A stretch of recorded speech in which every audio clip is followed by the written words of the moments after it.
நப்பின்னை விராட்டியை துயிலெழுப்ப முனைந்த திருவாய்ப்பாடி பெண்கள் மீண்டும் கண்ணனை எழுப்ப முற்படுகின்றார்கள். பாசுரத்தின் தொடக்கமே குத்து விளக்கெரிய என்று மங்களகரமாக அமைகின்றது. வாருங்கள் பாசுரத்தை பார்ப்போம். 19வது பாசுரமான குத்து விளக்கெரிய. குத்து விளக்கெரிய கோட்டுக்கால் கட்டில் மேல் மெத்தென்று பஞ்ச சயனத்தின் மேலேறி கொத்தளர் பூங்குழல் நப்பின்னை கொங்கை மேல் வைத்து கிடந்த மலர்மார்பா வாய்த்திரவாய் மைத்தடங்கண்ணினாய் நீ உன் மணாளனை எத்தனை போதும் துயிலெழ ஒட்டாய்கான் எத்தனை ஏழும் பிரிவாற்றா கிள்ளையாயால் தத்துவமன்று தகவேலோர் எம்பாவாய் என்று முடிக்கிறார் கோதை நாச்சியார். தமிழர் வீடுகளில் குத்துவிளக்கு என்பது ஒரு மங்கள பொருளாகும். குத்துவிளக்கு ஏற்றாமல் எந்த ஒரு மங்கள நிகழ்ச்சியும் தமிழர் வீடுகளில் இன்றளவும் நிகழ்வதில்லை. இந்த பாசுரத்தின் தொடக்கமே ஒரு அழகிய காட்சி ஓவியமாக அமைந்துள்ளது. திருவாய்ப்பாடியில் கண்ணன் வசிக்கும் திருமாளிகையில் குத்து விளக்குகள் எரிந்த வண்ணம் உள்ளன.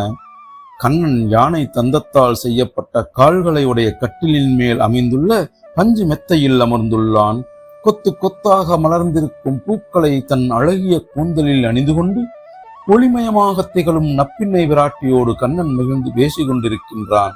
மலர் போலும் மலர்ந்திருக்கும் மார்பினை உடைய கண்ணனே, எங்கள் மேல் இரக்கம் வைத்து வாய் திறந்து ஒரு வார்த்தை பேசமாட்டாயா என்று இறங்கி ஏங்குகிறார்கள் ஆயர்குல பெண்கள். கண்ணனோ வாய் திறந்த பாடில்லை. பாசுரத்தை காண்போம். குத்து விளக்கெரிய கோட்டுக்கால் கட்டில் மேல் மெத்தென்ற பஞ்ச சயனத்தின் மேலேறி கொத்தளர் பூங்குழல் நப்பின்னை கொங்கை மேல் வைத்து கிடந்த மலர்மார்பா வாய்தரவாய்.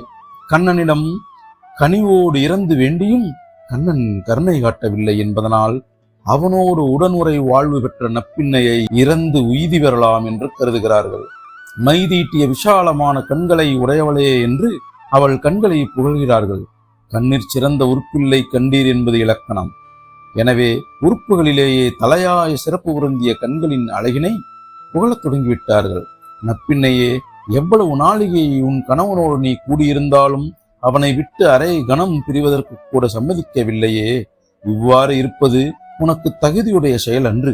உன்னால் ஒரு கணம் உன் கணவனை விட்டு பிரிய முடியாது என்பது உண்மையானாலும் கூட எங்கள் பொருட்டு மனமிறங்கி அவனை தூக்கத்திலிருந்து விழித்தெழ வைத்து எங்கள் குறையை கேட்க வைத்து நாங்கள் எங்கள் குறையை போக்கிக் கொள்ள ஒரு வாய்ப்பு தரலாம் என்று நப்பின்னையை வேண்டிக் கொள்கிறார்கள்.